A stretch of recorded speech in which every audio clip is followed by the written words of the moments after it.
sungguh buruk apa yang dilakukan oleh ulamanya, oleh cendekiawannya, oleh orang-orang pandainya. Padahal mereka itu pandai. Mestinya mereka larang. Kita mau bertanya, kalau ada orang, anak-anak, kita ambil contoh, anak-anak sakit, dia tidak mau makan obat, wajar enggak? Anak-anak, wajar.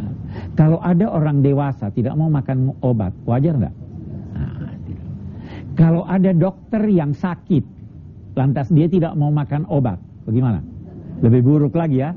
Nah, kalau orang biasa tidak menegur mereka, boleh dikatakan wajar. Tapi kalau cendekiawannya, kalau ulamanya tidak tegur mereka, wajar enggak ini? Sangat tidak wajar. Itu sangat buruk. Padahal mereka dosa itu diibaratkan dengan penyakit. Cendekiawan ulama itu tahu obat. Ya. Lantas dia tidak mau makan obatnya. Jelek enggak? Jelek sekali. Itu yang dimaksud sini. Labi'sa makanu yasnaun, sungguh buruk apa yang mereka lakukan itu.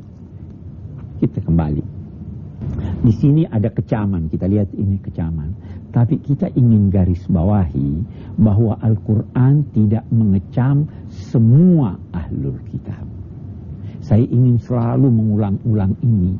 Karena apa? Ada orang berkata, pokoknya kalau sudah Yahudi itu jelek, ya toh? Ahlul kitab itu jelek. Kalau Nasrani itu sudah buruk, pasti anti. Ya kan? Begitu selalu. Sebenarnya Al-Quran tidak berkata begitu. Kita di sini mendapatkan kasirun minhu, banyak di antara mereka. Saya ingin berkata begini. Kalau ada 10, satu banyak atau tidak? Tidak banyak. Kalau 2? Sudah banyak. Nah, baguslah. Kalau ibu berkata, itu pakar logika berkata 2 banyak. Kalau pakar bahasa berkata 3 baru banyak. Oke? Sekarang, kalau begitu, apakah ini berarti ketika Al-Quran berkata banyak di antara mereka bahwa semuanya begitu? Tidak. Sebagian besar begitu? Tidak juga. Ya katakan banyak di antara mereka. Ya kan? Jadi jangan mengeneralisir. Jangan berkata ini semua jahat. Dan itu juga bukan karena mereka itu dari ras Bani Israel. Semua bangsa ada jahatnya, ada yang baik. Orang yang beriman itulah yang mempunyai nilai-nilai ajaran agama. Kalau dia hayati, dia menjadi baik.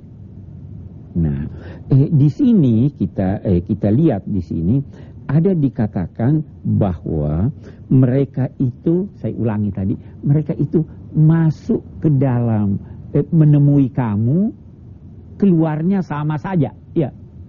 Nah, itu berarti bahwa keberagamaan itu harus ada tanda-tandanya. Kita bisa tahu ini orang beragama atau tidak. Ini beragama Kristen baik atau tidak. Ini beragama Yahudi baik atau tidak. Ini beragama Islam baik atau tidak. Itu ada tanda-tandanya. Kalau tanda-tanda itu terpenuhi, kita katakan dia orang beragama dengan baik. Kalau tidak terpenuhi, dia tidak beragama.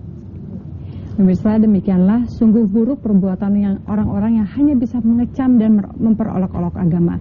Tentunya Ibu Jojo dari Makassar ingin bertanya pada Bapak, cuma mohon bersabar sebentar ya Bu, juga Ibu Ben dari Jakarta. Pemirsa, kami akan segera kembali lagi setelah pesan-pesan berikut ini tentunya.